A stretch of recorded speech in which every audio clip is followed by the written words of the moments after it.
Busy ਸੀਗਾ ਤੇ ਮੈਂ ਭਾਜੀ ਗੱਲ ਤੁਹਾਡੀ ਹੀ ਜਿਹੜੀ ਹੈਗੀ ਆ ਪਹਿਲਾਂ ਕਰਕੇ ਹਟਿਆ ਹੈਗਾ। ਪਿਛਲੇ ਪ੍ਰੋਗਰਾਮ 'ਚ ਵੀ ਤੁਹਾਡੀ ਇੰਟਰੋਡਕਸ਼ਨ ਕਰਾਈ ਸੀਗੀ ਕਿ ਅਸਲ 'ਚ ਬਾਬਾ ਸਾਹਿਬ ਦੀ ਸੋਚ ਤੇ ਅਗਰ ਸਾਥੀ ਸਾਡੇ ਪਹਿਰਾ ਦੇ ਰਹੇ ਆ ਤੇ ਉਹ ਸੋਚ ਤੇ ਪਹਿਰਾ ਜਿਹੜਾ ਸੜਕਾਂ ਤੇ ਨਾਅਰੇ ਲਾ ਕੇ ਨਹੀਂ ਇਕੱਲਾ ਹੈਗਾ ਤੇ ਜਿਹੜਾ ਪੜੋ ਤੇ ਸੰਘਰਸ਼ ਕਰੋ ਤੇ ਜੁੜੋ ਜਿਹੜਾ ਆ ਉਹ ਜਿਹੜਾ ਕੰਸੈਪਟ ਵਾ। ਤੁਹਾਡੀ ਵੀਡੀਓ ਕਾਫੀ ਵਾਇਰਲ ਵੀ ਹੋ ਰਹੀ ਆ, ਉਹ ਸਾਡੇ ਤੱਕ ਪਹੁੰਚਿਆ, ਸਾਨੂੰ ਲੱਗਾ ਵੀ ਅਸੀਂ ਯੂਰਪ ਵਾਲੇ ਸਾਥੀ ਜਿਹੜੇ ਦੇਖਣਗੇ ਉਹਨਾਂ ਤੱਕ ਵੀ ਉਹ ਮੈਸੇਜ ਜਾਵੇ ਕਿ ਅਸੀਂ, ਕਿਉਂਕਿ ਸਾਡੀ ਜਿਹਦੇ ਵਿੱਚ ਮੈਂ ਵੀ ਵਿੱਚ ਆਉਂਦਾ ਕਿ ਅਸੀਂ ਉਸ ਪੱਧਰ ਦੀ ਪੜ੍ਹਾਈ ਨਹੀਂ ਕਰ ਸਕੇ ਕਿ ਤੁਹਾਡੀਆਂ ਜਿਹੜੀਆਂ ਡਿਗਰੀਆਂ ਮੈਂ ਇੱਥੇ ਬੈਠ ਕੇ ਮੈਂ ਕਹਿੰਦਾ ਲਿਖੇ ਤੋਂ ਬਿਨਾਂ ਸੁਣਾ ਨਹੀਂ ਸਕਦਾ। ਜਿਹੜੀਆਂ ਤੁਸੀਂ ਵੀ ਡਿਗਰੀਆਂ ਕਰ ਲਈਆਂ, ਬਾਬਾ ਸਾਹਿਬ ਦੀਆਂ ਡਿਗਰੀਆਂ ਜਿਹੜੀਆਂ ਉਹ ਤਾਂ ਬਾਅਦ ਦੀ ਗੱਲ ਹੈ ਨਾ। ਚਲੋ ਖੈਰ ਆ, ਮੈਂ ਭਾਜੀ ਜ਼ਿਆਦਾ ਟਾਈਮ ਨਾ ਲੈਂਦਾ ਹੋਇਆ ਮੈਂ ਕਹਿੰਦਾ ਵੀ ਤੁਸੀਂ ਹੀ ਇਸ ਕੰਸੈਪਟ ਨੂੰ ਜਿਹੜਾ ਕਲੀਅਰ ਕਰ ਦਿਓ ਕਿ ਜਿਹੜਾ ਬਾਬਾ ਸਾਹਿਬ ਜੀ ਨੇ ਜਿਹੜਾ ਸਾਨੂੰ ਇਹ ਇੱਕ ਨਾਅਰਾ ਦਿੱਤਾ ਸੀਗਾ, ਪੜੋ ਸੰਘਰਸ਼ ਕਰੋ ਤੇ ਜੁੜੋ। ਪਰ ਮੈਂ ਪਹਿਲਾਂ ਇਹ ਦੱਸਣਾ ਚਾਹੁੰਦਾ, ਭਾਈ ਕਹਿਣਾ ਚਾਹੁੰਦਾ ਵੀ ਆਪਣੀ ਇੰਟਰੋਡਕਸ਼ਨ ਤੁਸੀਂ ਆਪ ਮਾੜੇ ਜਿਹਾ ਜ਼ਰੂਰ ਦੱਸਿਓ ਕਿ ਤੁਸੀਂ ਅੱਜ ਮੌਜੂਦਾ ਹਾਲਾਤਾਂ ਵਿੱਚ ਕੀ ਕਰ ਰਹੇ ਆ ਤੇ ਜਿਹੜੀਆਂ ਡਿਗਰੀਆਂ ਤੁਸੀਂ ਕੀਤੀਆਂ ਬਾਬਾ ਸਾਹਿਬ ਤੋਂ ਪ੍ਰਭਾਵਿਤ ਹੋ ਕੇ ਉਹ ਜਿਹੜੀ ਪੜ੍ਹਾਈ ਕੀਤੀ ਆ ਉਹ ਕਿੱਦਾਂ ਤੁਹਾਨੂੰ ਲੱਗੀ, ਉਹਦੇ ਬਾਰੇ 2 ਮਿੰਟ ਦੱਸ ਕੇ ਤਾਂ ਫਿਰ ਆਪਾਂ ਇਸ ਵਿਸ਼ੇ ਤੇ ਆਉਂਦੇ ਹਾਂ। ਧੰਨਵਾਦੀ ਹੋਵਾਂਗੇ। ਹਾਂਜੀ, ਜੈ ਭੀਮ।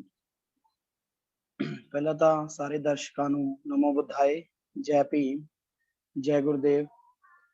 ਸੋ ਮੈਂ ਡਾਕਟਰ ਇੰਦਰਜੀਤ ਕੁਮਾਰ ਕਜਲਾ, ਮੈਨੂੰ ਡਾਕਟਰ ਇੰਦਰਜੀਤ ਕਜਲਾ ਦੇ ਨਾਮ ਤੋਂ ਵੀ ਜਾਣਦੇ ਨੇ ਲੋਕ, ਤੇ ਮੈਂ ਜਿਹੜਾ ਮੌਜੂਦਾ ਸਮੇਂ ਦੇ ਵਿੱਚ ਅਸਿਸਟੈਂਟ ਪ੍ਰੋਫੈਸਰ ਲਾਅ ਹੈਗਾ ਆ। ਤੇ ਮੈਂ ਜਿਹੜੀਆਂ ਰਹੀ ਗੱਲ ਐਜੂਕੇਸ਼ਨ ਦੀ, ਮੈਂ ਬਾਰ-ਬਾਰ ਬੜੇ ਮੰਚਾਂ ਤੋਂ ਵੀ ਸ਼ੇਅਰ ਕਰ ਚੁੱਕਿਆ ਆ ਕਿ ਮੇਰੀ ਜਿਹੜੀ ਬੈਕਗਰਾਊਂਡ ਆ ਉਹ ਪਿੰਡ ਤੋਂ ਹੈਗੀ ਆ। ਮੈਂ ਕੋਈ ਬਹੁਤ ਐਜੂਕੇਟਡ ਫੈਮਿਲੀ ਤੋਂ ਨਹੀਂ ਸੀ, ਕਿਉਂਕਿ ਮੇਰੇ ਜਿਹੜੇ ਮੰਮਾ ਆ ਜਾਂ ਮਦਰ ਆ ਉਹ 5th ਕਲਾਸ ਪਾਸ ਆ, ਡੈਡ ਮੇਰੇ 8th ਕਲਾਸ ਪਾਸ ਆ, ਤੇ ਮੈਂ ਘਰ ਚੋਂ ਬ੍ਰਦਰ ਸਿਸਟਰ ਤੋਂ ਸਭ ਤੋਂ ਛੋਟਾ ਸੀਗਾ।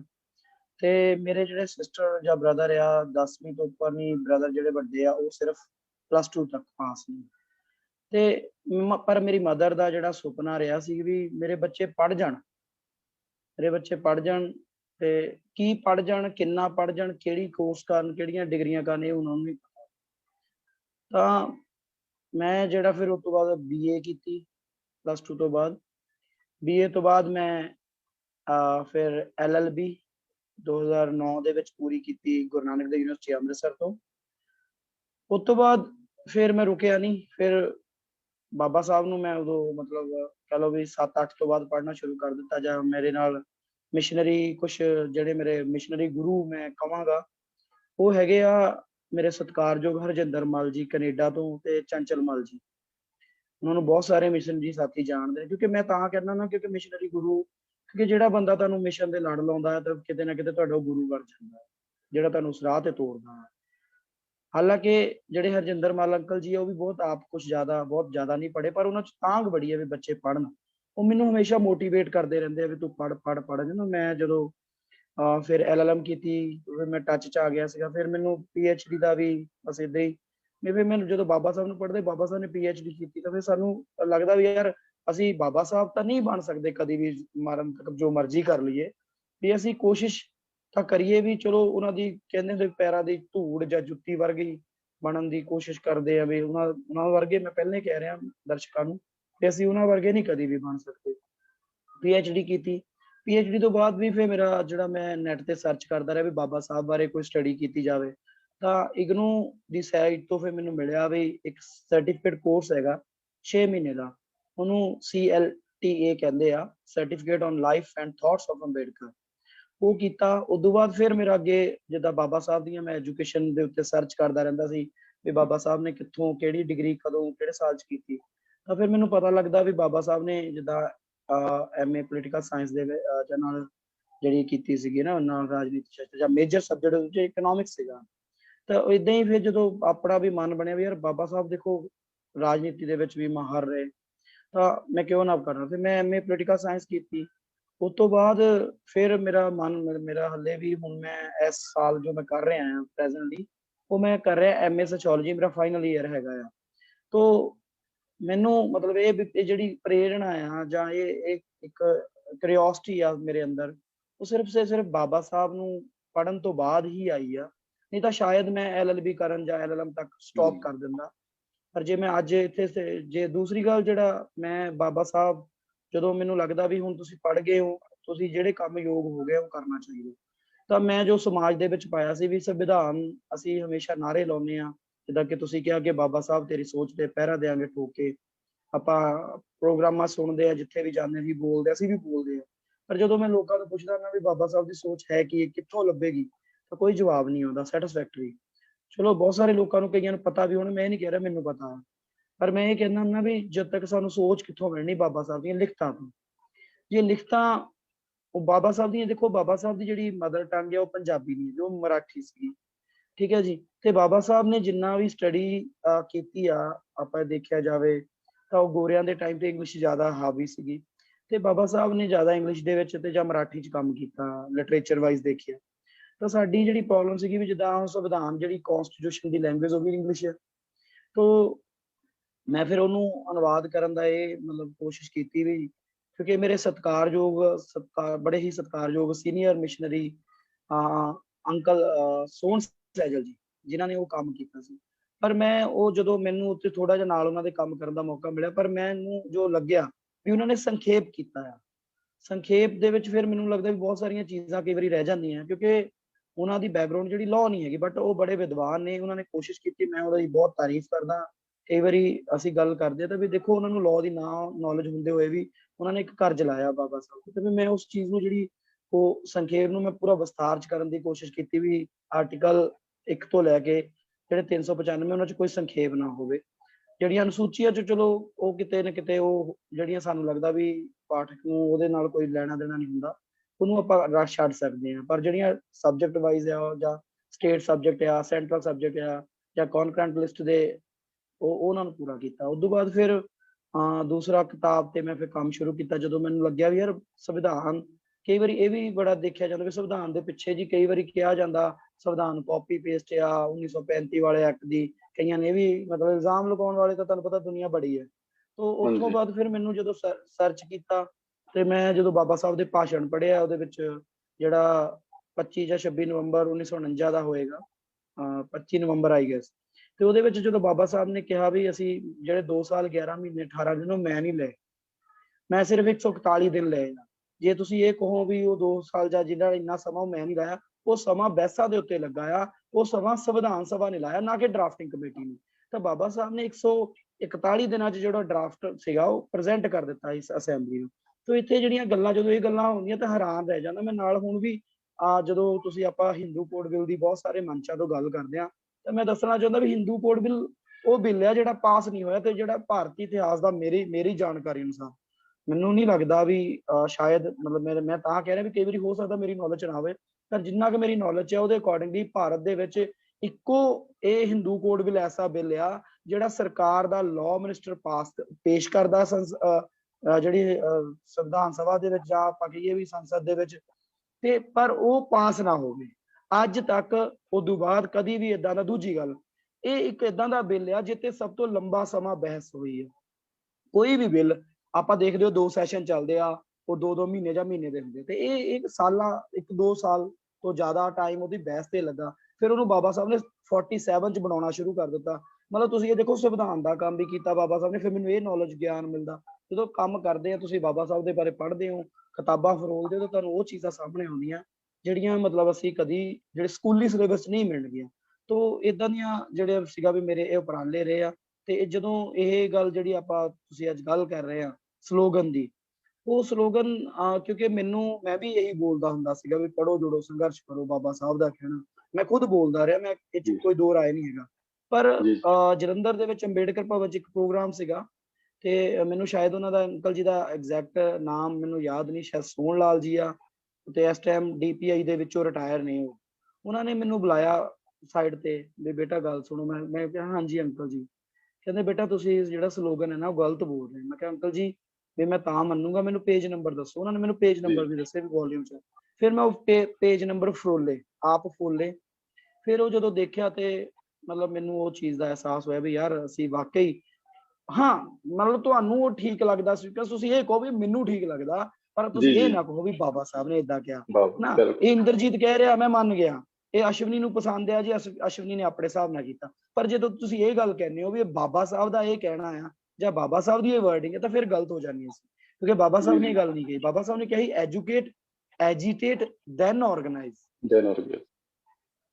ਤੇ ਤੁਸੀਂ ਹੁਣ ਆਪਣੀ ਮਤਲਬ ਜੋ ਕੋਈ ਹੋਰ ਗੱਲ ਪੁੱਛਣੀ ਫਿਰ ਮੈਂ ਅਗਲੀ ਗੱਲ ਦਾ ਜਵਾਬ ਦੇਵਾਂਗਾ। ਤੁਸੀਂ ਸਵਾਲ ਜੇ ਤੁਸੀਂ ਕਰਨਾ ਚਾਹੁੰਦੇ ਇਹਦੇ ਰਿਗਾਰਡਿੰਗ ਜਾਂ ਕੁਝ ਹੋਰ ਬੋਲਣਾ। ਹਾਂਜੀ, ਆਪਣੇ ਇੰਦਰਜੀਤ ਭਾਈ ਤੁਸੀਂ ਬਹੁਤ ਵਧੀਆ ਇਹ ਦੱਸਿਆ ਹੈਗਾ ਆ, ਵੀ ਆਪਣੇ ਬਾਰੇ ਵੀ ਦੱਸਿਆ ਹੈਗਾ ਆ ਤੇ ਕਿੱਦਾਂ ਪ੍ਰਭਾਵਿਤ ਹੋਏ। ਤੇ ਜਿਹੜੀ ਤੁਸੀਂ ਆਪਾਂ ਇਸੇ ਵਿਸ਼ੇ ਨੂੰ ਲੈ ਕੇ ਚੱਲਦੇ ਹਾਂ, ਜਿੱਦਾਂ ਹੁਣ ਕਾਫੀ ਕਿਉਂਕਿ ਤੁਸੀਂ ਉਧਰ ਬਿਜੀ ਸੀਗੇ ਤੇ ਆਪਣੇ ਜਿੱਦਾਂ ਅੱਧਾ ਪੌਣਾ ਘੰਟਾ ਲੰਘ ਗਿਆ ਜਿੱਦਾਂ ਤੁਸੀਂ ਹੁਣ ਦੇਖਿਓ ਆਪਾਂ 15-20 ਮਿੰਟ ਦੇ ਵਿੱਚ ਇਹ ਗੱਲ ਆਪਾਂ ਜਿੱਦਾਂ ਅਗਲੀ ਵਾਰ ਫਿਰ ਮੈਂ ਜਿਹੜੇ ਸਾਥੀ ਸਾਡੇ ਹੁਣ ਸੁਣ ਰਹੇ ਜਾਂ ਬਾਅਦ ਚ ਸੁਣਨਗੇ ਉਹਨਾਂ ਨੂੰ ਦੱਸ ਦੇਵਾਂ ਕਿ ਤੁਸੀਂ ਕੁਆਲੀਫਿਕੇਸ਼ਨ ਜਿਹੜੀ ਆ ਸਾਡੇ ਡਾਕਟਰ ਸਾਹਿਬ ਹੋਣਾ ਤੋਂ ਜਿੱਦਾਂ ਉਹਨਾਂ ਦੀ ਇੰਟਰੋਡਕਸ਼ਨ ਜਿਹੜੀ ਉਹਨਾਂ ਨੇ ਕਰਾਈ ਆ, ਤੇ ਅਸਲ ਚੋਂ ਖੁਦ ਇਸ ਚੀਜ਼ ਤੇ ਬਲੀਵ ਕਰਦੇ ਆ ਕਿ ਕਿੱਥੇ ਬਾਬਾ ਸਾਹਿਬ ਨੇ ਲਿਖਿਆ, ਤੇ ਉਹਨੇ ਲਿਖਤਾਂ ਜਿਹੜੀਆਂ ਉਹਨਾਂ ਨੇ ਮੈਨੂੰ ਵੀ ਅੱਜ ਸੈਂਡ ਕੀਤੀਆਂ। ਉਹ ਜਿਹੜੇ ਵੋਲੀਅਮ ਪਹਿਲਾ ਤੇ ਜਿਹੜਾ ਵੋਲੀਅਮ 17 ਦੇ ਵਿੱਚ ਤੀਜੇ ਭਾਗ ਚ ਮੈਨੂੰ ਵੀ 17 ਉਹ ਮੈਨੂੰ ਵੀ ਸੈਂਡ ਕੀਤੀਆਂ ਤੇ ਫਿਰ ਮੈਂ ਵੀ ਪੜ੍ਹੀਆਂ। ਤੇ ਫਿਰ ਮੇਰਾ ਇਹੀ ਸੀ ਵੀ ਤੁਸੀਂ, ਮੈਂ ਤੁਹਾਡੀ ਗੱਲ ਨੂੰ ਰਿਪੀਟ ਕਰਾਂਗਾ, ਇਹਦਾ ਮਤਲਬ ਵਧੀਆ ਵੀ ਤੁਸੀਂ ਹੀ ਆ ਉਸ ਚੀਜ਼ ਨੂੰ ਐਕਸਪਲੇਨ ਕਰਿਓ। ਤੇ ਆਪਾਂ ਅੱਜ ਦੇ ਪ੍ਰੋਗਰਾਮ ਦੇ ਵਿੱਚ ਦੋ ਹੀ ਚੀਜ਼ਾਂ ਐਕਸਪਲੇਨ ਕਰਨੀਆਂ ਹੁਣ ਆਪਾਂ 15-20 ਮਿੰਟ ਜਾਂ ਤੁਹਾਡੇ ਕੋਲ। ਤੇ ਤੁਸੀਂ ਇੱਕ ਤਾਂ ਇਹ ਆਪਾਂ ਆਉਣ ਵਾਲੇ ਸਮੇਂ ਦੇ ਵਿੱਚ ਆਪਾਂ ਫਿਰ ਜੁੜਿਆ ਕਰਾਂਗੇ ਜਦੋਂ ਵੀ ਤੁਹਾਡੇ ਸਮਾਂ ਹੋਇਆ, ਤੇ ਬਾਬਾ ਸਾਹਿਬ ਦੀਆਂ ਲਿਖਤਾਂ ਨੂੰ ਹੀ ਲੈ ਕੇ ਕੋਈ ਜਿਹੜੀ ਕਨਫਿਊਜ਼ਨ ਫੈਲਾਈ ਜਾਂਦੀ ਆ। ਤੇ ਅੱਜ ਆਪਾਂ ਇਸੇ ਚੀਜ਼ ਤੇ ਕਰਦੇ ਕਿ ਬਾਬਾ ਸਾਹਿਬ ਜੀ ਨੇ, ਜਿੱਦਾਂ ਤੁਸੀਂ ਇਹਦਾ ਕਲੀਅਰ ਹੋ ਗਿਆ ਕਿ ਬਾਬਾ ਸਾਹਿਬ ਨੇ ਕਿਹਾ ਸੀਗਾ ਵੀ ਪੜ੍ਹੋ ਜੁੜੋ ਸੰਘਰਸ਼ ਕਰੋ, ਨਹੀਂ ਕਿਹਾ ਸੀ। ਬਾਬਾ ਸਾਹਿਬ ਨੇ ਕਿ ਪੜ੍ਹੋ ਤੇ ਸੰਘਰਸ਼ ਕਰੋ ਫਿਰ ਜੁੜੋ। ਤੇ ਇਹਦਾ ਜਿਹੜਾ ਅਰਥ ਅਸਲ ਚ ਇਹਦਾ ਅਰਥ ਕਿੱਦਾਂ, ਜਿਹਨੂੰ ਆਪਾਂ ਐਕਸਪਲੇਨ ਕਿੱਦਾਂ ਕਰ ਸਕਦੇ ਹਾਂ। ਜਿੱਦਾਂ ਕਈ ਬੰਦੇ ਕਹਿੰਦੇ ਯਾਰ ਇਹਨਾਂ ਕੀ ਫਰਕ ਪੈਂਦਾ, ਪਰ ਇਹਨਾਂ ਫਰਕ ਬਹੁਤ ਵੱਡਾ ਪੈਂਦਾ। ਜਿੱਦਾਂ ਤੁਸੀਂ ਵੀ ਐਕਸਪਲੇਨ ਕੀਤਾ ਤੇ ਮੈਂ ਵੀ ਜਦੋਂ ਇਹ ਤੇ ਅਧਿਐਨ ਕੀਤਾ ਨਾ, ਬਹੁਤ ਵੱਡਾ ਫਰਕ ਪੈਂਦਾ। ਇੱਕ ਕੜੀ ਵਿੱਚੋਂ ਟੁੱਟ ਜਾਂਦੀ ਆ। ਫਿਰ ਜੇ ਤੁਸੀਂ ਉਹ ਤੇ ਐਕਸਪਲੇਨ ਕਰ ਦਿਓ ਮਾੜਾ ਜਿਹਾ। ਦੇਖੋ ਮੈਂ ਪਹਿਲੇ ਹੀ ਕਹਿ ਰਿਹਾ ਵੀ ਕਿਸੇ ਨੂੰ ਇਹ ਸੀਕੁਐਂਸ ਕਿੱਦਾਂ ਲੱਗਦਾ, ਉਹ ਹਰ ਬੰਦਾ ਆਪਣੇ ਹਿਸਾਬ ਨਾਲ ਜਸਟੀਫਿਕੇਸ਼ਨ ਦਿੰਦਾ। ਉਹ ਕਹਿੰਦਾ ਕੋਈ ਫਰਕ ਨਹੀਂ ਪੈਂਦਾ, ਠੀਕ ਹੈ ਜੀ, ਆਪਾਂ ਉਹਨਾਂ ਨੂੰ ਵਿਰੋਧ ਨਹੀਂ ਕਰਦੇ। ਪਰ ਜੋ ਬਾਬਾ ਸਾਹਿਬ ਨੂੰ ਪੜ੍ਹਨ ਤੋਂ ਬਾਅਦ ਮੈਂ ਐਨਾਲਾਈਜ਼ ਕੀਤਾ ਜਾਂ ਜਿੰਨਾ ਕੁ ਮੈਂ ਪੜ੍ਹਿਆ, ਮੈਂ ਬਹੁਤ ਸਾਰਾ ਤਾਂ ਨਹੀਂ ਪੜ੍ਹਿਆ, ਮੈਂ ਇਹ ਕਲੇਮ ਨਹੀਂ ਕਰ ਰਿਹਾ ਵੀ ਮੈਂ ਬਹੁਤ ਸਾਰਾ ਬਾਬਾ ਸਾਹਿਬ ਨੂੰ ਹਜੇ ਤੱਕ ਪੜ੍ਹਿਆ, ਮੈਂ ਸ਼ੁਰੂਆਤ ਕੀਤੀ ਹੈ। ਪਰ ਬਾਬਾ ਸਾਹਿਬ ਦੇ ਮੈਂ ਜਿਹੜੀਆਂ ਚੀਜ਼ਾਂ ਕਈ ਵਾਰੀ ਜੋੜ ਕੇ ਦੇਖਦਾ ਆ। ਤੁਸੀਂ ਜਿਹੜੇ ਦਰਸ਼ਕ ਆ ਇਹ ਤ੍ਰਿਸ਼ਰਨ ਜ਼ਰੂਰ ਪੜ੍ਹਦੇ ਹੋਣਗੇ ਜਾਂ ਸੁਣਦੇ ਹੋਣਗੇ ਕਦੀ ਨਾ ਕਦੀ, ਤਾਂ ਗੂਗਲ ਤੇ ਕੱਢ ਕੇ ਜਾਂ YouTube ਤੇ ਕੱਢ ਕੇ ਸੁਣ ਸਕਦੇ ਆ। ਕੁਝ ਜਿਹੜੇ ਬਾਬਾ ਸਾਹਿਬ ਜਿਹੜਾ ਬੁੱਧਾ ਦੇ ਤ੍ਰਿਸ਼ਰਨ ਹੈ, ਉਹਦੇ ਵਿੱਚ ਪਹਿਲਾਂ ਕੀ ਆਉਂਦਾ, ਮੈਂ ਬੁੱਧ ਦੀ ਸ਼ਰਨ ਚ ਜਾਂਦਾ, ਬੁੱਧਮ ਸ਼ਰਣਮ ਗੱਛਾਮਿ। ਬੁੱਧ ਦੀ ਸ਼ਰਨ ਚ ਜਾਣਾ ਮਤਲਬ ਗਿਆਨਵਾਨ ਹੋਣਾ, ਮਤਲਬ ਐਜੂਕੇਟ ਹੋਣਾ। ਹੁਣ ਉਸ ਤੋਂ ਬਾਅਦ ਜਿਹੜਾ ਦੂਜਾ ਸ਼ਬਦ ਆ ਹਨਾ, ਉਹ ਕਿਹੜਾ ਆ, ਉਹ ਹੈਗਾ ਮੈਂ ਜਿਹੜਾ ਆ ਧੰਮ ਦੀ ਸ਼ਰਨ ਚ ਜਾਂਦਾ। ਬੁੱਧਮ ਆਪਾਂ ਪਹਿਲਾਂ ਕਹਿੰਦੇ ਬੁੱਧਮ ਸ਼ਰਣਮ ਗੱਛਾਮਿ ਤੇ ਧੰਮਮ ਸ਼ਰਣਮ ਗੱਛਾਮਿ। ਹੁਣ ਜਿਹੜਾ ਦੂਜਾ ਧੰਮ ਆ, ਤਾਂ ਮੈਂ ਕਈ ਵਾਰੀ ਸਵਾਲ ਸੋਚ ਕੇ ਦੇਖਦਾ ਵੀ ਧੰਮ ਕੀ ਆ, ਵਟ ਇਜ਼ ਦਾ ਧੰਮ। ਇਹ ਬੜਾ ਇੰਪੋਰਟੈਂਟ ਹੈਗਾ। ਮੈਂ ਕਹਿੰਦਾ ਨਾ ਵੀ ਜੇ ਤੁਸੀਂ ਧਰਮ ਦੀ ਵੀ ਗੱਲ ਕਰੋ, ਚਾਹੇ ਉਹ ਹਿੰਦੂ ਧਰਮ ਆ, ਚਾਹੇ ਉਹ ਸਿੱਖ ਧਰਮ ਆ, ਚਾਹੇ ਉਹ ਕੋਈ ਹੋਰ ਧਰਮ, ਕ੍ਰਿਸਚੈਨਿਟੀ ਹੈ, dharma is a way of living. ਇਹਦੇ dhamma is a way of living. ਜਿਹੜਾ ਬੁੱਧ ਧੰਮ ਆ, ਜਦੋਂ ਤੁਸੀਂ ਗਿਆਨਵਾਨ ਹੋਵੋਗੇ, ਜਦ ਤੱਕ ਤੁਸੀਂ ਗਿਆਨਵਾਨ ਨਹੀਂ ਹੁੰਦੇ, ਤੁਸੀਂ ਬੁੱਧ ਦੀ ਸ਼ਰਨ ਚ ਨਹੀਂ ਜਾਂਦੇ, ਤੁਸੀਂ ਕਦੀ ਵੀ ਧੰਮ ਦੇ ਵਿੱਚ ਨੂੰ ਅਡਾਪਟ ਕਰ ਸਕਦੇ। ਕਿਉਂਕਿ ਧੰਮ ਦਾ ਪਹਿਲਾ ਸਟੈਪ ਬੁੱਧ ਆ। ਬੁੱਧ ਮੀਨਸ ਗਿਆਨਵਾਨ ਹੋਣਾ। ਜਦ ਤੱਕ ਤੁਸੀਂ ਗਿਆਨਵਾਨ ਨਹੀਂ ਹੁੰਦੇ, ਤੁਸੀਂ ਬੁੱਧ ਦੀ ਸ਼ਰਨ ਚ ਨਹੀਂ ਜਾਂਦੇ, ਗਿਆਨ ਐਨਲਾਈਟਮੈਂਟ ਨਹੀਂ ਉਸ ਰਾਸਤੇ ਤੇ ਤੁਰਦੇ, ਤਾਂ ਤੁਸੀਂ ਧੰਮ ਤੱਕ ਨਹੀਂ ਪਹੁੰਚ ਪਾਵਾਂਗੇ। ਧੰਮ ਜਦੋਂ ਤੁਸੀਂ ਆਪਣੇ ਨੂੰ ਸਮਝਣ ਲੱਗ ਪੈਂਦੇ ਵੀ ਆਹ ਬੁੱਧ ਦੀਆਂ ਕਈਆਂ ਗੱਲਾਂ ਆ, ਅਸੀਂ ਇਹਨਾਂ ਦੇ ਅਨੁਸਾਰ ਜੀਵਨ ਜੀਣਾ ਆ, ਫਿਰ ਤੁਸੀਂ ਧੰਮ ਦੇ ਰਾਹ ਤੇ ਚੱਲ ਪੈਂਦੇ। ਧੰਮ ਵੇ ਆਫ ਲਾਈਫ ਹੈ। ਧੰਮ ਕੀ ਹੈਗਾ, ਧੰਮ ਜਿਹੜਾ ਬੁੱਧ ਨੇ ਕੀ ਕਿਹਾ, ਪਖੰਡਵਾਦ ਦਾ ਸਮਰਥਨ ਨਹੀਂ ਕਰਨਾ, ਠੀਕ ਆ। ਦੁੱਖ ਆ, ਦੁੱਖ ਦਾ ਕਾਰਨ ਆ, ਕਾਰਨ ਹੈ ਉਹਦਾ ਨਿਵਾਰਣ ਆ। ਤੁਸੀਂ ਇਹ ਗੱਲਾਂ ਸਮਝਣ ਲੱਗ ਪਏ, ਤੁਸੀਂ ਅਡੰਬਰਵਾਦ ਨੂੰ ਛੱਡਣ ਲੱਗ ਪਏ। ਇਟ ਮੀਨਸ ਤੁਸੀਂ ਯੂ ਆਰ ਗੋਇੰਗ ਟੂ ਐਜੀਟੇਟਿੰਗ, ਤੁਸੀਂ ਐਜੀਟੇਟ ਕਰਨ ਲੱਗ ਪਏ ਆ, ਤੁਸੀਂ ਉਸ ਪਖੰਡਵਾਦ ਦਾ ਵਿਰੋਧ ਕਰਨ ਲੱਗ ਪਏ, ਕਿਉਂਕਿ ਤੁਹਾਨੂੰ ਤੁਸੀਂ ਬੁੱਧ ਹੋ ਗਏ, ਗਿਆਨਵਾਨ ਹੋ ਗਏ। ਗਿਆਨਵਾਨ ਤੋਂ ਧੰਮ ਤੇ ਚੱਲ ਪਏ। ਧੰਮ ਤੇ ਚੱਲਣਾ ਕੀ ਹੈਗਾ, ਧੰਮ ਕੋਈ, ਮੈਂ ਬਾਰ-ਬਾਰ ਕਹਿ ਰਿਹਾ, ਵੇ ਆਫ ਲਾਈਫ ਹੈਗਾ। ਧੰਮ ਤੁਹਾਡਾ ਕਰੈਕਟਰ ਨਿਰਮਾਣ ਦਾ ਹਿੱਸਾ ਆ। ਜਦੋਂ ਤੁਹਾਡਾ ਇੱਕ ਉੱਚਾ ਸੁੱਚਾ ਕਰੈਕਟਰ ਗਿਆਨਵਾਨ ਹੋਣ ਤੋਂ ਬਾਅਦ ਬਣਦਾ ਆ, ਫਿਰ ਤੁਸੀਂ ਧੰਮ ਤੇ। ਉਧਰ ਦੂਜੇ ਪਾਸੇ ਦੇਖੋ, ਜਦੋਂ ਤੁਸੀਂ ਐਜੂਕੇਟ ਹੋਏ ਆ, ਫਿਰ ਤੁਸੀਂ ਜਦੋਂ ਤੁਸੀਂ ਧੰਮ ਦੇ ਰਾਹ ਤੇ ਚੱਲੇ ਹੋ, ਤੁਸੀਂ ਆਪਣੇ ਆਪ ਨਾਲ ਇੱਕ ਐਜੀਟੇਸ਼ਨ ਸ਼ੁਰੂ ਕਰ ਲਈ। ਕਿਹੜੀ ਐਜੀਟੇਸ਼ਨ, ਵੀ ਮੈਂ ਪਖੰਡਵਾਦ ਦਾ ਨਹੀਂ ਸਮਰਥਨ ਕਰਾਂਗਾ, ਮੈਂ ਜਿਹੜੇ ਕਹਿ ਲਓ ਵੀ ਮਨ ਘੜਤ ਜਿਹੜੇ ਵੀ ਕੋਈ ਕਹਾਣੀਆਂ ਉਹਨਾਂ 'ਚ ਬਲੀਵ ਨਹੀਂ ਕਰਾਂਗਾ। ਮੈਂ ਜਿਹੜੇ ਪਖੰਡਵਾਦ ਦਾ ਸਮਰਥਨ ਨਹੀਂ ਕਰਾਂਗਾ, ਜਿੱਦਾਂ ਬਲੀਆਂ ਦੇਣੀਆਂ ਹੋ ਗਈਆਂ ਜਾਂ ਹੋਰ ਏਦਾਂ ਦੀਆਂ, ਮਤਲਬ ਜੋ ਵੀ ਪਖੰਡ ਲੱਗਦਾ ਆ ਸਿਸਟਮ ਦੇ ਵਿੱਚ, ਵੀ ਆਪਾਂ ਉਹ ਸਮਰਥਨ ਨਹੀਂ ਕਰਾਂਗਾ।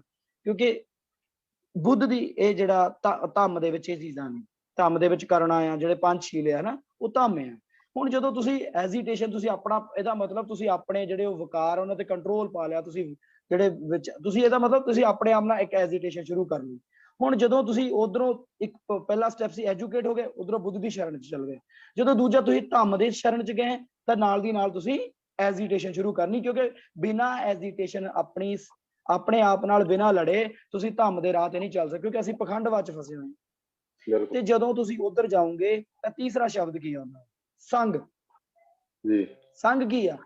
ਸੰਗ ਹੈਗਾ ਆ ਜਿਹਨੂੰ ਅਸੀਂ ਕਹਿੰਦੇ ਯੂਨਿਟੀ, ਇੰਟੈਗ੍ਰਿਟੀ, ਜਦੋਂ ਇਕੱਠੇ ਹੋ ਕੇ ਬਹਿੰਦੇ ਆ, ਜਿਹਨੂੰ ਅਸੀਂ ਕਹਿੰਦੇ ਆ, ਹਾਂ, ਯੂਨਾਈਟਡਨੈਸ ਕਹਿੰਦੇ ਆ ਜਿਹਨੂੰ, ਉਹਨੂੰ ਕਹਿੰਦੇ ਜਿਹੜਾ ਸੰਗ। ਸੰਗ ਇਜ਼ ਬਾਬਾ ਸਾਹਿਬ ਦੀ, ਤੁਸੀਂ ਉਹ ਸਪੀਚ ਮੈਂ ਪਹਿਲਾਂ ਵੀ ਜ਼ਿਕਰ ਕੀਤਾ, ਉਹਦੇ ਵਿੱਚ ਬਾਬਾ ਸਾਹਿਬ ਨੇ ਕਿਹਾ ਸੀਗਾ ਵੀ ਜਿਹੜਾ ਸਾਡੀ ਡੈਮੋਕ੍ਰੈਟਿਕ ਸਿਸਟਮ ਆ, ਜਾਂ ਜਿਹੜੀ ਕਹਿ ਲਓ ਡੈਮੋਕ੍ਰੇਸੀ ਹੈ, ਕੋਈ ਨਵੀਂ ਨਹੀਂ ਹੈਗਾ। ਇਹਦੇ ਧੁੰਦਲੇ ਅਵਸ਼ੇਸ਼ ਜਿਹੜੇ ਤੁਹਾਨੂੰ ਕਹਿੰਦੇ ਆ ਵੀ ਬੁੱਧ ਧੰਮ 'ਚ ਮਿਲਦੇ ਆ। ਜਿਹੜਾ ਸੰਗ ਆ, ਇਟਸ ਇੱਕ ਡੈਮੋਕ੍ਰੇਸੀ ਆ ਕਹਿੰਦੇ ਇਹ, ਕਿਉਂਕਿ ਜਿਹੜੇ ਫੈਸਲੇ ਸੀਗੇ ਉਹ ਕਿੱਦਾਂ ਦਾ ਜੀਵਨ ਜੀਣਾ ਆ, ਜਾਂ ਜੋ ਜਿੱਦਾਂ ਕਹਿ ਲਓ ਵੀ ਫਿਕਸ ਕਰਨੀਆਂ ਗੱਲਾਂ ਸਮਾਜ ਦੇ ਲਈ ਚੰਗੀਆਂ, ਉਹ ਜਿਹੜਾ ਸੰਗ ਉਹ ਫਿਕਸ ਕਰਦਾ ਸੀਗਾ।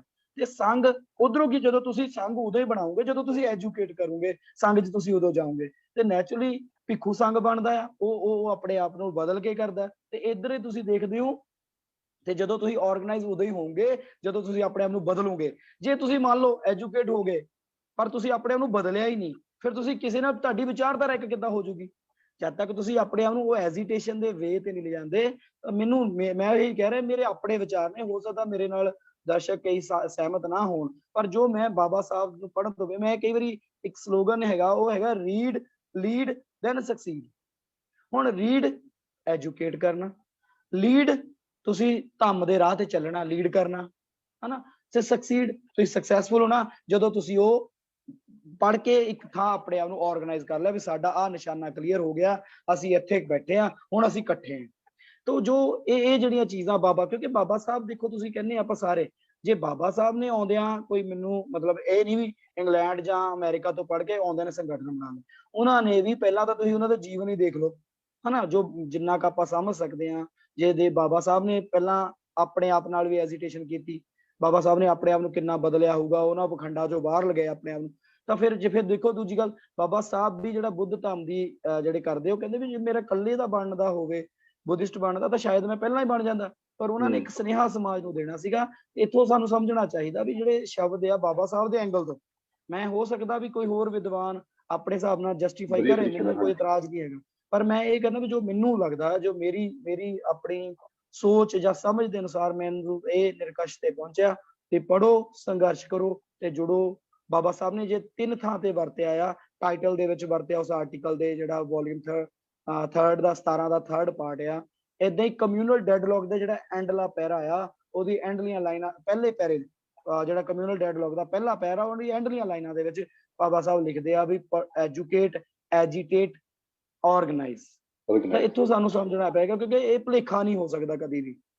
ਜੇ ਭੁਲੇਖਾ ਹੁੰਦਾ, ਹੁਣ ਵੋਲੀਅਮ ਜਿਹੜਾ 1 ਹੈ ਉਹ ਕਿਸੇ ਹੋਰ ਸਾਲ 'ਚ ਸਪੀਚ ਦਿੱਤੀ ਆ, ਜਿਹੜਾ ਕਮਿਊਨਲ ਡੈਡਲੌਗ ਦੀ ਕਿਸੇ ਹੋਰ ਸਾਲ ਦੀ ਹੋ ਸਕਦੀ ਹੈ, ਮਤਲਬ ਫਰਕ ਹੋ ਸਕਦਾ, ਇਹ ਤਾਂ ਨਹੀਂ ਵੀ ਇੱਕੋ ਟਾਈਮ ਦੀ ਹੈ। ਇੱਥੋਂ ਸੋਚਣਾ ਪੈਣਾ ਵੀ ਜੇ ਉਹ ਵਿਦਵਾਨ ਐਡੇ ਦੁਨੀਆ ਦੇ ਮਹਾਨ ਦਿਮਾਗਾਂ 'ਚ। ਦੂਸਰੀ ਗੱਲ, ਮੈਂ ਇਹ ਵੀ ਗੱਲ ਕਰਦਾ ਵੀ ਜਿਹੜੀਆਂ ਡਿਗਰੀਆਂ, ਚਾਹੇ ਮੇਰੀਆਂ ਹੋਣ ਚਾਹੇ ਕਿਸੇ ਹੋਰ ਸ਼ਖਸ ਦੇ, ਤੁਸੀਂ ਕਿਸੇ ਦੇ ਕੋਲ ਜ਼ਿਆਦਾ ਡਿਗਰੀਆਂ ਹੋਣਾ ਕੋਈ ਗਿਆਨ ਦਾ ਪ੍ਰਮਾਣ ਨਹੀਂ ਹੁੰਦਾ। ਤਾਂ ਮੈਂ ਕਈ ਵਾਰੀ ਇਹ ਸਟੇਜਾਂ ਤੋਂ ਵੀ ਕਹਿੰਦਾ ਨਾ ਵੀ ਦੇਖੋ, ਸਾਡੇ ਸਤਿਗੁਰੂ ਰਵਿਦਾਸ ਜੀ ਮਹਾਰਾਜ। ਇੰਦਰਜੀਤ ਭਾਜੀ, ਮੈਂ ਇਸੇ ਜ਼ਿਕਰ ਤੇ ਆਉਣਾ ਬਾਅਦ ਚੋਂ, ਆਪਾਂ ਜਿੱਦਾਂ ਇਹ ਆਪਣਾ ਜਿਹੜਾ ਆਪਣਾ ਇਹਨੂੰ ਇੱਕ ਨਾ ਕਲਿੱਪ ਨੂੰ ਕਲੀਅਰ ਕਰ ਲਈਏ। ਜਿਹੜੀ ਹੁਣ 32 ਡਿਗਰੀਆਂ ਵਾਲੀ ਗੱਲ ਕਰਨੀ ਆ, ਉਹੀ ਜਿੱਦਾਂ ਆਪਣੇ ਵਧਾ ਚੜਾ ਕੇ ਗੱਲ ਕਰ ਦਿੰਦੇ ਆ ਨਾ, ਵੱਡਾ ਕਰਨ ਦੇ ਲਈ ਗੁਰੂ ਰਵਿਦਾਸ ਮਹਾਰਾਜ ਨਾਲ ਵੱਡੀਆਂ ਵੱਡੀਆਂ ਕਹਾਣੀਆਂ ਜੋੜਤੀਆਂ, ਕਬੀਰ ਜੀ ਨਾਲ ਜੋੜਤੀਆਂ, ਤੇ ਏਦਾਂ ਹੀ ਅਸੀਂ ਬਾਬਾ ਸਾਹਿਬ ਦੇ ਨਾਲ ਵੀ 32 ਡਿਗਰੀਆਂ ਜੋੜਤੀਆਂ, ਜਾਂ ਫਿਰ ਬਾਬਾ ਸਾਹਿਬ ਨੂੰ ਵੱਡਾ, ਕਿਉਂਕਿ ਉਹ ਤਾਂ ਪਹਿਲਾਂ ਹੀ ਮਹਾਨ ਸੀ, ਉਹਨੇ ਤਾਂ ਕੰਮੇ ਬੜੇ ਮਹਾਨ ਕੀਤੇ, ਓਨਾ ਹੀ ਦੱਸ ਦਿੰਦੇ। ਇਹਨੂੰ ਆਪਾਂ ਕਰਦੇ ਹਾਂ, ਆਪਾਂ ਉਹ ਚੈਪਟਰ ਬਿਲਕੁਲ ਬੰਦੇ ਹੀ ਕਰ ਦਈਏ। ਹੁਣ ਪੜ੍ਹੋ, ਸੰਘਰਸ਼ ਕਰੋ, ਜੁੜੋ। ਜਿੱਦਾਂ ਤੁਸੀਂ ਕਿਹਾ ਵੀ ਹੋਰ ਵੀ ਉਹਨੂੰ ਆਪਣਾ ਓਪੀਨੀਅਨ ਦੇ ਸਕਦਾ, ਮੈਂ ਇੱਕ ਲਾਈਨ 'ਚ ਆਪਣੇ ਤੇ ਹੀ ਲਾ ਕੇ, ਤੁਹਾਡੇ ਆਉਣ ਤੋਂ ਪਹਿਲਾਂ ਮੈਂ ਸਾਹਿਬ ਕਾਂਚੀ ਰਾਮ ਨਾਲ ਕੰਪੇਅਰ ਕਰ ਰਿਹਾ ਸੀਗਾ, ਤੇ ਬਾਬਾ ਸਾਹਿਬ ਕਾਂਚੀ ਰਾਮ ਜੀ ਦੇਖੋ ਨੌਕਰੀ ਤੱਕ ਲੱਗ ਗਏ, ਉਹਨਾਂ ਨੂੰ ਬਾਬਾ ਸਾਹਿਬ ਜੀ ਬਾਰੇ ਪਤਾ ਹੀ ਨਹੀਂ ਸੀਗਾ, ਉਹਨੇ ਸਕੂਲੀ ਪੜ੍ਹਾਈ ਕੀਤੀ ਸੀਗੀ। ਤੇ ਉਹਨਾਂ ਨੇ ਉਸ ਤੋਂ ਬਾਅਦ ਵਿੱਚ ਜਦੋਂ ਉਹਨਾਂ ਤੱਕ ਉਹ ਜਾਤ ਪਾਤ ਦਾ ਬੀਜ ਜਿਹੜੀ ਕਿਤਾਬ ਆ, ਜਾਤ ਪਾਤ ਦਾ ਬੀਜ ਨਾਸ਼ ਕਿਤਾਬ ਪਹੁੰਚਦੀ ਆ ਉਹਨਾਂ ਤੱਕ, ਉਹ ਫਿਰ ਉਸ ਤੇ ਸੰਘਰਸ਼ ਕਰਦੇ ਆਪਣੇ ਆਪ ਨਾਲ, ਉਹ ਜੁੜਦੇ ਥੋੜੀ ਕਿਸੇ ਨਾਲ। ਆਪਣੇ ਆਪ ਨੂੰ ਬਦਲਿਆ, ਪਹਿਲਾਂ ਦੇਖੋ ਰਿਜ਼ਾਈਨ ਕੀਤਾ ਪਹਿਲਾਂ ਆਪਣੇ ਆਪ ਨਾਲ, ਉਹਨਾਂ ਨੇ ਆਪਣੇ ਆਪ ਐਜੀਟੇਸ਼ਨ ਸ਼ੁਰੂ ਕੀਤੀ, ਉਹਨਾਂ ਨੇ ਆਪਣੇ ਆਪ ਤੋਂ ਹੀ ਸੰਘਰਸ਼ ਕਰਨਾ ਸ਼ੁਰੂ ਕੀਤਾ। ਉਹਨਾਂ ਨੇ ਇਹ ਬਿਲਕੁਲ ਆਪਣੇ ਆਪ ਨੂੰ ਬਦਲਿਆ। ਹਾਂ, ਉਹਨਾਂ ਨੇ ਇਹ ਨਹੀਂ ਕੀਤਾ ਹੈਗਾ ਵੀ ਉਹ ਸਿੱਧੇ ਉਹਨੀ ਕਿਤਾਬ ਪੜ੍ਹ ਲਈ, ਉਸ ਤੋਂ ਬਾਅਦ ਵਿੱਚ ਉਹ ਲੱਭਣ ਲੱਗ ਪਿਆ ਵੀ ਹਾਂ ਬੰਦੇ ਕਿੱਥੇ ਆ ਜੀ ਜਿਹੜੇ ਇਹ ਗੱਲ ਨਾਲ ਉੱਥੇ ਟੀਮ ਨਾਲ ਜੁੜ ਗਏ ਜਾ ਕੇ। ਨਹੀਂ, ਕਿ ਉਹ ਜੁੜੇ ਵੀ ਸਕੇ, ਜਿਹੜੀ ਰਿਪਬਲਿਕ ਪਾਰਟੀ ਆ ਉਹਦੇ ਨਾਲ ਜੁੜੇ ਵੀ ਸੀ। ਉਹਨਾਂ ਨੂੰ ਪਤਾ ਲੱਗ ਗਿਆ ਬਈ ਇਹ ਵਿਚਾਰਧਾਰਾ ਬਾਬਾ ਸਾਹਿਬ ਜੀ ਤੇ ਚੱਲ ਨਹੀਂ ਰਹੇ। ਕਿਉਂਕਿ ਅੱਜ ਕੀ ਹੋ ਰਿਹਾ, ਜਿੱਦਾਂ ਮੈਂ ਆਪਣੀ ਗੱਲ ਕਰਾਂ, ਅੱਜ ਕੀ ਹੋ ਰਿਹਾ ਹੈ, ਅੱਜ ਅਸੀਂ ਦੇਖਦੇ ਹਾਂ, ਅਸੀਂ ਜੈ ਭੀਮ ਦੇ ਨਾਅਰੇ ਸੁਣ ਲਏ, ਬਾਬਾ ਸਾਹਿਬ ਨੇ ਸੰਵਿਧਾਨ ਲਿਖਿਆ, ਸਾਨੂੰ ਹੱਕ ਲੈ ਦਿੱਤੇ। ਜੋ ਮੈਂ ਅੱਜ ਦੀ ਜਾਣੀ ਕਿ ਦੇਸੀ ਭਾਸ਼ਾ 'ਚ ਆਪਣੀ ਗੱਲ ਕਰਾਂ, ਅੱਛਾ ਜੀ ਅਸੀਂ ਜੈ ਭੀਮ ਕਹਿਣਾ ਆ, ਸਾਨੂੰ ਹੱਕ ਬਾਬਾ ਸਾਹਿਬ ਨੇ ਲਿਖ ਦਿੱਤੇ ਆ। ਮੈਂ ਫਟਾਫਟ ਬਾਬਾ ਸਾਹਿਬ ਨੂੰ ਜਾਣ ਕੇ, ਇਹਦਾ ਮਤਲਬ ਮੈਂ ਬਾਬਾ ਸਾਹਿਬ ਨੂੰ ਪੜ੍ਹ ਲਿਆ, ਜਾਣੀ ਕਿ ਇਹ ਸਿੱਖ ਲਿਆ, ਮੈਂ ਬਾਬਾ ਸਾਹਿਬ ਨੂੰ ਪੜ੍ਹ ਲਿਆ। ਉਸ ਤੋਂ ਬਾਅਦ ਫਿਰ ਮੈਂ ਦੇਖਿਆ, ਅੱਛਾ ਸਾਡੇ ਇੱਕ ਸੰਗਠਨ ਬਣਿਆ ਆ, ਉਹ ਜੈ ਭੀਮ ਕਹਿੰਦਾ ਆ, ਫਟਾਫਟ ਮੈਂ ਉਹਨਾਂ ਜੁੜ ਗਿਆ, ਸੰਘਰਸ਼ ਨਹੀਂ ਕੀਤਾ, ਮੈਂ ਉਹਨਾਂ ਜੁੜ ਗਿਆ। ਹੁਣ ਉਹ ਸੰਗਠਨ ਸੰਘਰਸ਼ ਕਰਾ ਰਿਹਾ ਮੇਰੇ ਤੋਂ ਕਿ ਬਾਬਾ ਸਾਹਿਬ ਕਹਿੰਦੇ ਆ ਆਪਾਂ ਸੜਕਾਂ ਤੇ ਜਾਣਾ, ਬਾਬਾ ਸਾਹਿਬ ਕਹਿੰਦੇ ਆਪਾਂ ਇੱਥੇ ਜਾਣਾ, ਜਾਣੀ ਕਿ ਮੇਰਾ ਜਿਹੜਾ ਸੰਘਰਸ਼ ਸੀ, ਮੈਂ ਆਪਣੇ ਆਪ ਨੂੰ ਬਦਲਣਾ ਸੀ, ਉਹ ਨਹੀਂ ਕੀਤਾ। ਮੈਂ ਉਹ ਕਰਨ ਲੱਗ ਪਿਆ ਕੰਮ ਜਿਹੜਾ ਉਹ ਸੰਗਠਨ ਕਹਿ ਰਿਹਾ, ਉਹ ਸੰਗਠਨ ਗਲਤ ਹੈ ਸਹੀ ਆ, ਉਹ ਉਦੋਂ ਪਤਾ ਲੱਗਣਾ ਸੀ ਜਦੋਂ ਮੈਂ ਸੰਘਰਸ਼ ਕਰਨਾ।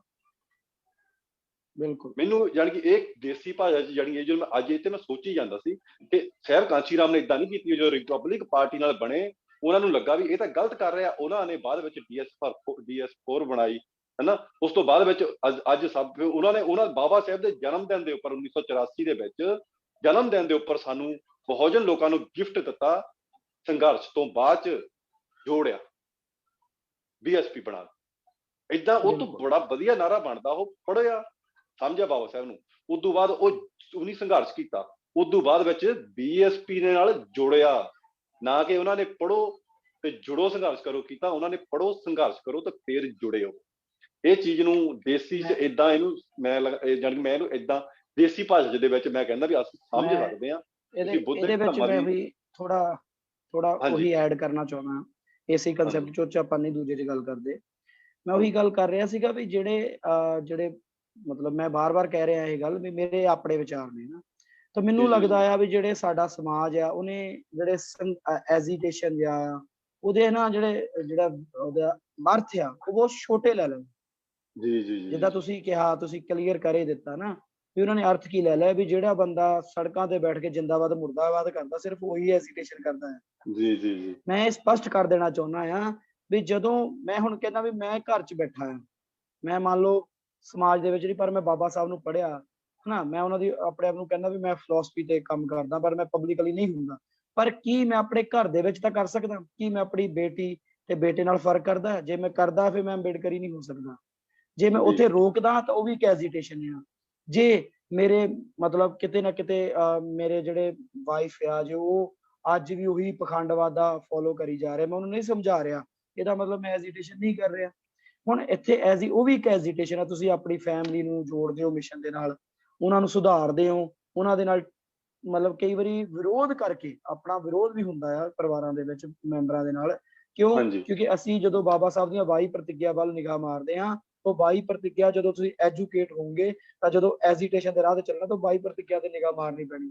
ਜਦੋਂ ਤੁਸੀਂ 22 ਪ੍ਰਤਿੱਗਿਆ ਤੇ ਨਿਗਾਹ ਮਾਰੋਗੇ ਤਾਂ ਤੁਹਾਡੇ ਘਰ ਦੇ ਹੀ ਪਹਿਲਾਂ ਤਾਂ ਤੁਹਾਡੇ ਸਭ ਤੋਂ ਵੱਡੇ ਵਿਰੋਧੀ ਹੋਣੇ, ਜਿਨ੍ਹਾਂ ਨਾਲ ਤੁਹਾਨੂੰ ਐਜੀਟੇਸ਼ਨ ਕਰਨੀ ਪੈਣੀ ਹੈ। ਤਾਂ ਮੈਂ ਇਸ ਕਰਕੇ ਕਹਿੰਦਾ ਹੁੰਦਾ ਵੀ ਉਹ ਜਿਹੜੇ 22 ਪ੍ਰਤਿੱਗਿਆ ਨਾ, ਉਹ ਜਦੋਂ ਤੁਸੀਂ ਐਜੂਕੇਟ ਹੋਣ ਤੋਂ ਬਾਅਦ ਉਹਨਾਂ ਨੂੰ ਐਜੂਕੇਸ਼ਨ ਦੇ ਵਿੱਚ ਰੱਖੋਗੇ ਸਿਲੇਬਸ ਦੇ ਵਿੱਚ। ਮੈਂ ਇਹੀ ਕਹਿ ਰਿਹਾ ਨਾ, ਐਜੂਕੇਸ਼ਨ ਦੇ ਲਫ਼ਜ਼ ਵੀ ਛੋਟੇ ਹੋ ਗਏ ਅੱਜ। ਐਜੂਕੇਸ਼ਨ ਦੇ ਜਿਹੜੇ ਲਫ਼ਜ਼ਾਂ ਦੇ ਵਿੱਚ ਉਹ ਬਾਬਾ ਸਾਹਿਬ ਦੀਆਂ ਰਾਈਟਿੰਗਸ ਪਾਓ ਹਨਾ, ਉਹਨਾਂ ਨੂੰ ਪੜ੍ਹੋ। ਹੋਰ ਸਾਡੇ ਬਹੁਜਨ ਮਹਾਂਪੁਰਖ ਸਤਿਗੁਰੂ ਰਵਿਦਾਸ ਜੀ, ਕਬੀਰ ਜੀ, ਉਹਨਾਂ ਦੀ ਬਾਣੀ ਪੜ੍ਹੋ ਹਨਾ। ਹੁਣ ਗੁਰੂ ਕਬੀਰ ਜੀ ਦੀ ਜਿਹੜੀ ਬਾਣੀ ਆ ਉਹ ਇੰਨੀ ਕੁ ਕਹਿ ਲਓ ਵੀ ਸੰਘਰਸ਼ ਪੈਦਾ ਕਰਦੀ, ਇੰਨੀ ਕੁ ਆਪਾਂ ਕਹਿ ਸਕਦੇ ਹਾਂ ਵੀ ਬੰਦੇ 'ਚ ਜੋਸ਼ ਭਰਦੀ ਹੈ ਵੀ ਬੰਦੇ ਨੂੰ ਸਮਝ ਲੱਗ ਜੂਗੀ ਨਾ ਜਿਹਨੂੰ, ਤਾਂ ਹਾਂ ਤੇ ਉਹ ਬੰਦਾ ਸਿੱਧੇ ਰਾਹੇ ਪੈ ਜਾਂਦਾ। ਤੇ ਉਹਨੂੰ ਖੜਾ ਕਰ ਦਿੰਦੇ ਆ ਐਜੀਟੇਸ਼ਨ ਲਈ ਕਬੀਰ ਸਾਹਿਬ। ਤੁਸੀਂ ਦੇਖੋ ਉਹਨਾਂ ਨੇ ਕਿਹੜੀ ਚੀਜ਼ ਦੇ ਵਿਰੋਧ 'ਚ ਨਹੀਂ ਬੋਲਿਆ। ਗੁਰਬਾਣੀ ਗੁਰੂ ਗ੍ਰੰਥ ਸਾਹਿਬ 'ਚ ਦਰਜ ਹੈ, ਸਾਰੇ ਉਹ ਸ਼ਲੋਕ ਪੜ੍ਹ ਸਕਦੇ ਆ। ਤੇ ਇਹ ਮੇਰੇ ਕਹਿਣ ਦਾ ਮਤਲਬ ਇਹਨਾਂ ਚੀਜ਼ਾਂ ਦੇ ਅਰਥ ਨਾਲ, ਇੱਕ ਤਾਂ ਸਿੱਖਿਆ ਦਾ ਅਰਥ ਛੋਟਾ ਨਾ ਲਿਆ ਜਾਵੇ ਵੀ ਮੈਂ ਡਿਗਰੀਆਂ ਕਰ ਲਈ, ਮੈਂ ਉਹੀ ਕਹਿ ਰਿਹਾ ਮੈਂ BA ਕਰ ਲਈ, ਮੈਂ ਆਹ ਡਿਗਰੀਆਂ ਕਰ ਲਈ। ਇਹ ਕੋਈ ਡਿਗਰੀਆਂ ਮਾਇਨੇ ਨਹੀਂ ਰੱਖਦੀਆਂ ਜੇ ਮੇਰਾ ਗਿਆਨ ਉਹ ਸਿਰਫ ਸਿਲੇਬਸ ਦੀਆਂ ਕਿਤਾਬਾਂ ਤੱਕ ਹੀ ਆ। ਜਦ ਤੱਕ ਮੈਂ ਓਪਰੀ ਲਾਈਫ, ਮੈਂ ਸਮਾਜਿਕ ਲਾਈਫ ਜਾਂ ਮੈਂ ਜਿਹੜੀ ਸਮਾਜ ਦੇ ਕੰਮ ਆਉਣ ਵਾਲੀ ਜ਼ਿੰਦਗੀ ਨਹੀਂ ਜੀਦਾ, ਉਹਦੇ ਉਸ ਕੰਮਾਂ ਨੂੰ ਨਹੀਂ ਚੱਲਦਾ, ਤਾਂ ਮੇਰੀ ਉਹ ਐਜੂਕੇਸ਼ਨ ਨਹੀਂ ਮੰਨੀ ਜਾਊਗੀ। ਉਹ ਸਿਰਫ ਅਕੈਡਮਿਕ ਐਜੂਕੇਸ਼ਨ ਹੈ, ਜਿਹੜੀ ਸਿਰਫ ਨੌਕਰੀ ਪ੍ਰਾਪਤ ਲਈ ਮੈਂ ਹਾਸਲ ਕੀਤੀ ਆ ਜਾਂ ਮੈਂ ਆਪਣੇ ਅਰਨਿੰਗ ਲਈ ਹਾਸਲ ਕੀਤੀ ਆ। ਉਹ ਸਮਾਜਿਕ ਗਿਆਨ ਨਹੀਂ ਹੈਗਾ। ਜਿਹੜਾ ਸਮਾਜਿਕ ਗਿਆਨ ਹੈ ਉਹ ਤੁਹਾਨੂੰ ਐਜੀਟੇਸ਼ਨ ਨੇ ਦੇਣਾ ਹੈ ਨਾਲ ਨਾਲ। ਨਹੀਂ ਬਿਲਕੁਲ ਇੰਦਰਜੀਤ ਭਾਈ, ਬਹੁਤ ਵਧੀਆ ਐਕਸਪਲੇਨ ਕੀਤਾ ਤੁਸੀਂ। ਇੱਕ ਚੀਜ਼ ਅੱਜ ਮੈਨੂੰ ਹੋਰ ਸਿਖਾਤੀ ਆ, ਉਹ 3 ਚੀਜ਼ਾਂ ਜਿਹੜੀਆਂ ਉਸ ਧਿਆਨ 'ਚ ਨਹੀਂ ਆਇਆ ਸੀਗਾ ਮੈਂ, ਪਰ ਜਿਹੜਾ ਸੀਗਾ ਵੀ ਤੁਸੀਂ ਉਹ ਜਿਹੜਾ ਆਪਣੇ ਪੜ੍ਹੋ ਤੇ ਸੰਘਰਸ਼ ਕਰੋ ਜੁੜੋ, ਜਿਹੜਾ ਉਹ 3 ਚੀਜ਼ਾਂ ਜਿਹੜੀਆਂ ਸੀਗੀਆਂ ਉਹ ਤ੍ਰਿਸ਼ਨਮ ਚੋਂ ਚੱਕੀਆਂ ਤੁਸੀਂ। ਉਹ ਚੀਜ਼ ਜਿਹੜਾ ਕੰਪੇਅਰ ਕੀਤਾ, ਮੈਨੂੰ ਲੱਗਦਾ ਉਹ ਮੇਰੀ ਮੇਰੀ ਉਹ ਓਪੀਨੀਅਨ ਲੱਗਦੀ ਹੈ, ਮੈਨੂੰ ਲੱਗਦਾ ਵੀ ਇਦਾਂ ਆ। ਉਹ ਬਿਲਕੁਲ ਬਾ ਕਮਾਲ ਆ। ਉਹ ਤਿੰਨੇ ਹੀ ਐਕਸਪਲੇਨ ਕਰਨੀਆਂ, ਉਹਨਾਂ ਲਈ ਐਕਸਪਲੇਨ ਕਰਨੀਆਂ ਬਹੁਤ ਸੌਖੀਆਂ, ਜਿਹੜੀਆਂ ਤ੍ਰਿਸ਼ਨਮ ਨੂੰ ਸਮਝਦੇ ਆ। ਚਲੋ ਜਿਨ੍ਹਾਂ ਨੂੰ ਨਹੀਂ ਕੋਈ ਮਤਲਬ ਹੈਗਾ ਵੀ ਬੁੱਧ ਧਰਮ ਕੀ ਆ, ਹਨਾ, ਜਾਂ ਬੁੱਧ ਧਰਮ ਕੀ ਆ, ਉਹਨਾਂ ਲਈ ਮੈਂ ਦੇਸੀ ਭਾਸ਼ਾ 'ਚ ਜਿੱਦਾਂ ਮੈਂ ਕਹਿ ਦਿੱਤਾ, ਭਰਾਵੋ ਤੁਹਾਡਾ ਸ਼ੋਸ਼ਣ ਹੋ ਜਾਣਾ ਫਿਰ ਜੇ ਤੁਸੀਂ ਸੰਘਰਸ਼ ਨਾ ਕੀਤਾ ਆਪਣੇ ਆਪ ਨਾਲ, ਜਾਂ ਫਿਰ ਤੁਸੀਂ ਸਵਾਰਥੀ ਬਣ ਜਾਓਗੇ ਵੀ ਸਾਡਾ ਸਵਾਰਥ ਹੱਲ ਹੁੰਦਾ ਹੈ ਉਹਨਾਂ ਨਾਲ ਰਲ ਕੇ, ਹਨਾ। ਤੇ ਆਪਾਂ ਭਾਈ 5 ਮਿੰਟਾਂ ਦੇ ਵਿੱਚ, ਹਨਾ, ਆਪਾਂ 5 ਮਿੰਟਾਂ 'ਚ ਸਮਾਪਤ ਕਰ ਦੇਣਾ ਜਿੱਦਾਂ ਅੱਜ। ਆਪਾਂ ਲੰਬਾ ਨਹੀਂ ਲਿਜਾਣਾ ਕਿਉਂਕਿ 1 ਘੰਟਾ ਹੋ ਗਿਆ ਚੱਲਦੇ ਨੂੰ। ਤੇ ਤੁਸੀਂ ਉਹ ਆਪਾਂ ਕਹਿੰਦੇ ਵੀ ਡਿਗਰੀਆਂ ਨਾਲ ਨਹੀਂ ਬੰਦੇ ਨੂੰ ਨਾਪਿਆ ਜਾਂਦਾ। ਬਾਬਾ ਸਾਹਿਬ ਜੀ ਨੇ ਵੀ ਇਹੀ ਕਿਹਾ ਸੀਗਾ ਕਿ ਤੁਹਾਡੀਆਂ ਡਿਗਰੀਆਂ ਕਿਸੇ ਕੰਮ ਦੀਆਂ ਨਹੀਂ ਹੈਗੀਆਂ ਜੇਕਰ ਤੁਹਾਡੀ ਪੜ੍ਹਾਈ ਸਮਾਜ ਦੇ ਕੰਮ ਨਹੀਂ ਆ ਰਹੀ, ਹਨਾ। ਤੇ ਉਹਦੇ ਬਾਰੇ 32 ਡਿਗਰੀਆਂ ਦਾ ਕੀ ਜਿਹੜਾ ਹੈਗਾ ਆ ਵੀ ਜਿਹੜਾ ਬਾਬਾ ਸਾਹਿਬ ਨਾਲ ਜੋੜੀ ਜਾਂਦੀਆਂ, ਉਹਦੇ ਬਾਰੇ ਐਕਸਪਲੇਨ ਕਰਕੇ ਫਿਰ ਆਪਾਂ ਅੱਜ ਕਲੋਜ਼ ਕਰਦੇ। ਠੀਕ ਹੈ ਜੀ। ਮੈਂ ਕਿਉਂਕਿ ਮੈਂ ਦੇਖੋ ਬੜਾ ਇੱਥੇ ਵੀ ਰਿਸਰਚ ਕਰਨੀ, ਮੈਂ ਦਰਸ਼ਕਾਂ ਨੂੰ ਵੀ ਬੇਨਤੀ ਕਰਦਾ ਹਾਂ ਵੀ ਜੇ ਤੁਹਾਨੂੰ ਕੋਈ ਵੀ ਇਨਫੋਰਮੇਸ਼ਨ ਮਿਲਦੀ ਹੈ ਇਸ ਚੀਜ਼ ਦੀ, ਕਿਉਂਕਿ ਜੋ ਮੈਨੂੰ ਅੱਜ ਤੱਕ ਮਿਲੀ ਹੈ, ਬਾਬਾ ਸਾਹਿਬ ਦੇ ਲੈਟਰ ਹੈਡ ਆ ਵੋਲੀਅਮ 21 ਦੇ ਵਿੱਚ ਲੱਗੇ ਹੋਏ ਨੇ, ਉਹਨਾਂ ਦੇ ਉੱਤੇ ਵੀ ਉਹਨਾਂ ਨੇ ਆਪਣੀਆਂ ਡਿਗਰੀਆਂ MA ਤੋਂ ਸ਼ੁਰੂ ਕਰ ਦਿਓ, BA ਨੂੰ ਨਹੀਂ ਐਡ ਕਰਦੇ, ਕਿਉਂਕਿ ਨੈਚੁਰਲੀ ਜੇ ਮੈਂ ਸਿੱਧਾ PhD ਲਿਖ ਦਿੰਦਾ ਤੇ ਅੰਡਰਸਟੂਡ ਆ ਵੀ ਮੈਂ BA ਕੀਤੀ ਹੋਊਗੀ, LLB ਕੀਤੀ ਹੋਊਗੀ ਜੇ ਮੈਂ ਲਾਅ ਦੀ ਲਿਖਦਾ, ਤੇ ਜੇ ਮੈਂ ਲਾਅ ਦੀ ਨਹੀਂ ਲਿਖਦਾ ਤਾਂ ਨੈਚੁਰਲੀ ਅੰਡਰਸਟੂਡ ਹੈ ਮੈਂ BA MA ਤੇ ਫਿਰ PhD ਤੱਕ ਪਹੁੰਚਾਂਗਾ ਜਾਂ MPhil ਵੀ ਕੀਤੀ ਹੋਏਗੀ।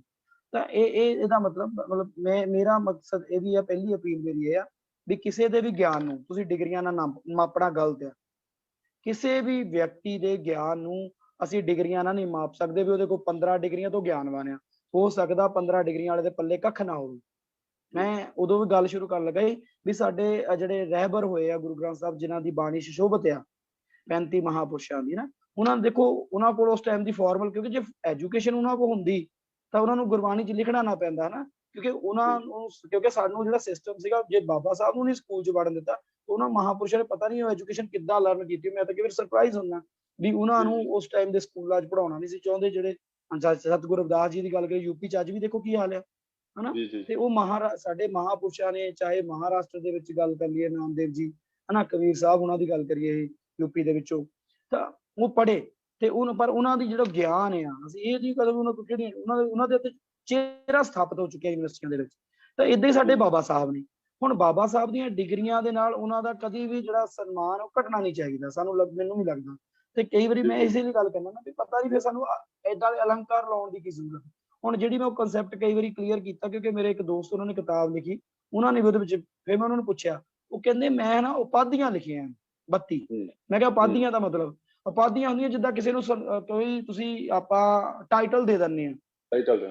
ਹੁਣ ਕਈ ਲੋਕਾਂ ਨੇ ਜਿਹੜੇ ਉਹ ਟਾਈਟਲ ਆ ਨਾ, ਜਿੱਦਾਂ ਉਹ ਪੱਤਰਕਾਰਤਾ ਦੇ ਵਿੱਚ ਵੀ ਮਹਾਰਤ, ਆਪਾਂ ਕਹੇ ਪੱਤਰਕਾਰ, ਮਹਾਨ ਪੱਤਰਕਾਰ, ਇੱਕ ਟਾਈਟਲ ਬਣ ਗਈ, ਹਨਾ। ਉਹ ਸਾਈਕੋਲੋਜੀ ਦੇ ਵਿੱਚ ਮਹਾਨ ਸੀਗੇ, ਇੱਕ ਟਾਈਟਲ ਦੇ ਦਿੱਤਾ ਵੀ ਸਾਈਕੋਲੋਜੀ ਦੇ ਪਿਤਾਮਾ।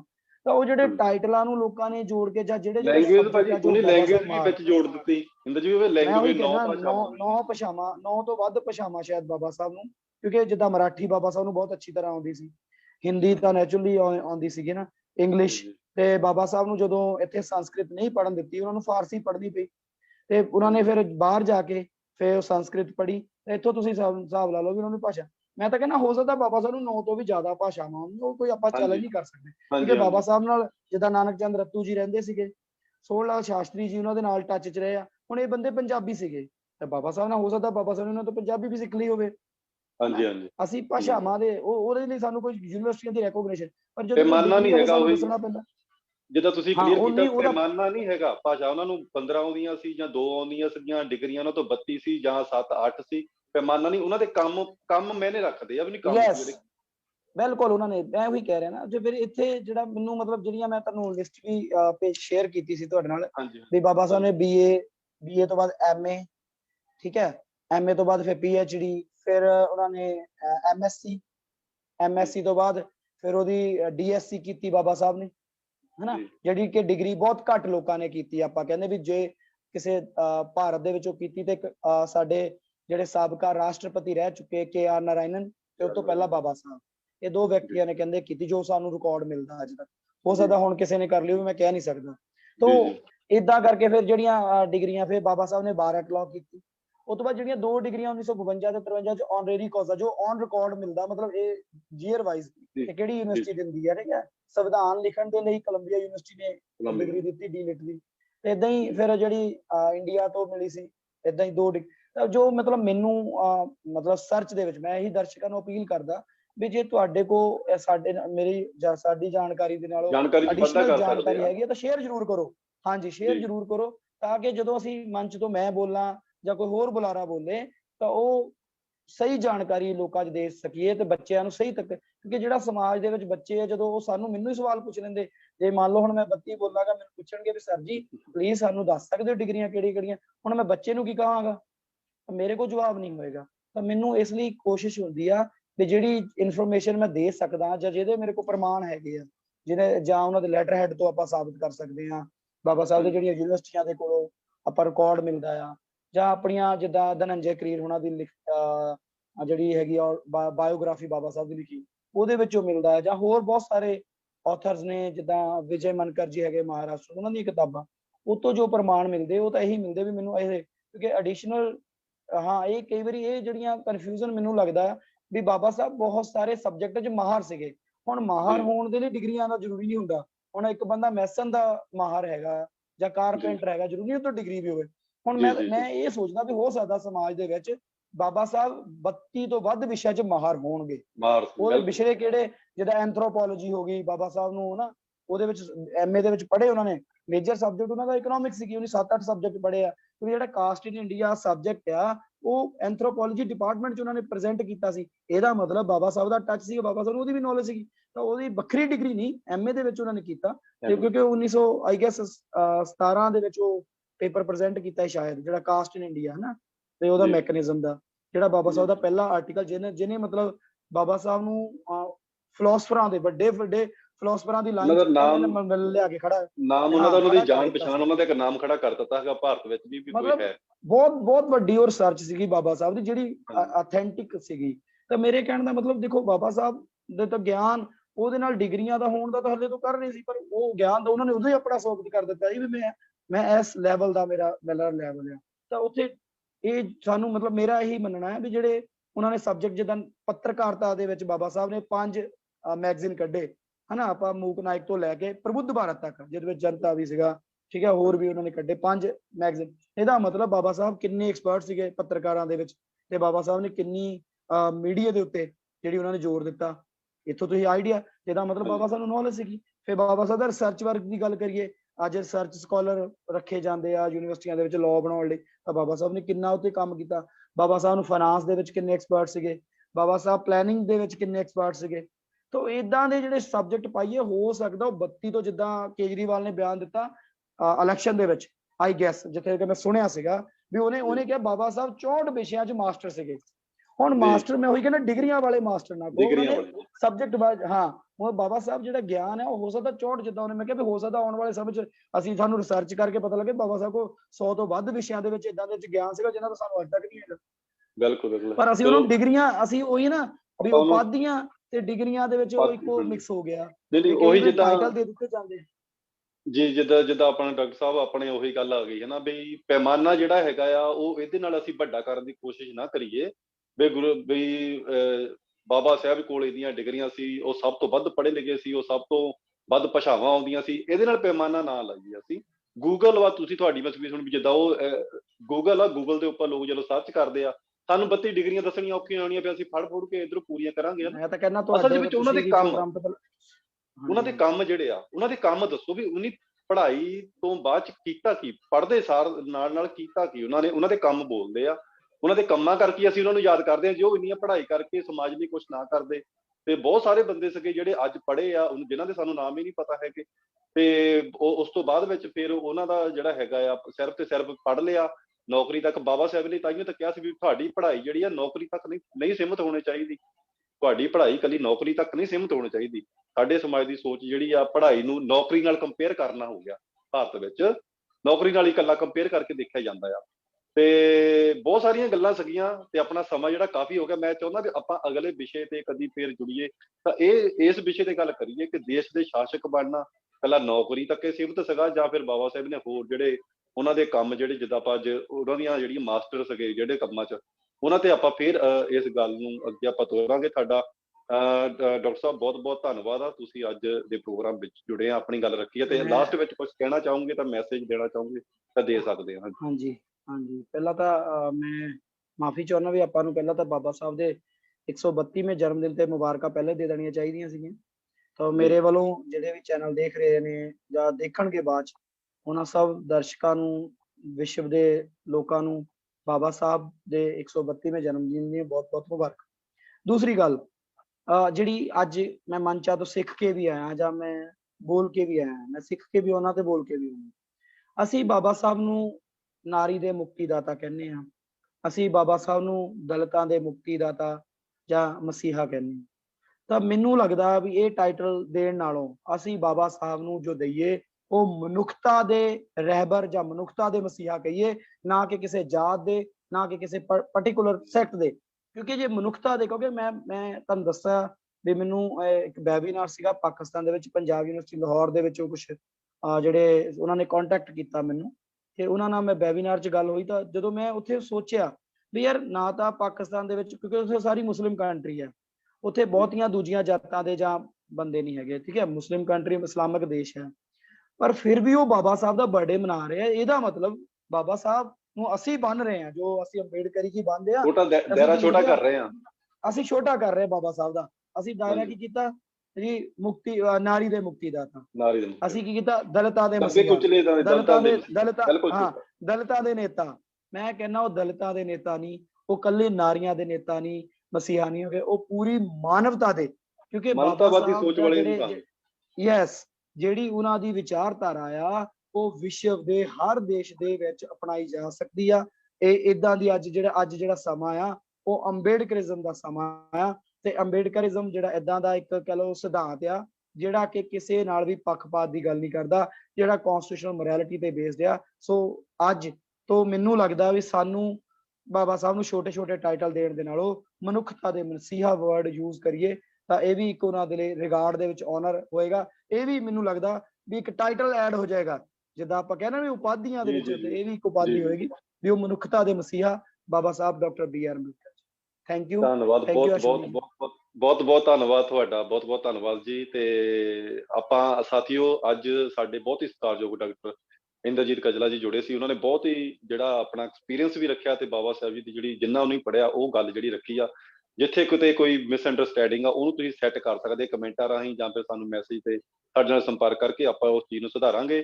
ਤੇ ਅੱਜ ਦਾ ਲਾਈਵ ਆਪਾਂ ਇੱਥੇ ਹੀ ਅੱਜ ਸਮਾਪਤ ਕਰਦੇ ਹਾਂ ਤੇ ਆਪਾਂ ਅਗਲੇ ਸੰਡੇ ਫੇਰ ਕਿਸੇ ਵਿਸ਼ੇ ਤੇ ਤੁਹਾਡੇ ਨਾਲ ਜੁੜਾਂਗੇ। ਸਰਬ ਸਤਿਕਾਰਯੋਗ ਸਾਥੀਆਂ ਨੂੰ ਜੈ ਭੀਮ ਜੀ, ਜੈ ਭਾਰਤ ਜੀ, ਨਮੋ ਬੁੱਧਾਏ। ਨਮੋ ਬੁੱਧਾਏ, ਜੈ ਭੀਮ, ਜੈ ਭਾਰਤ।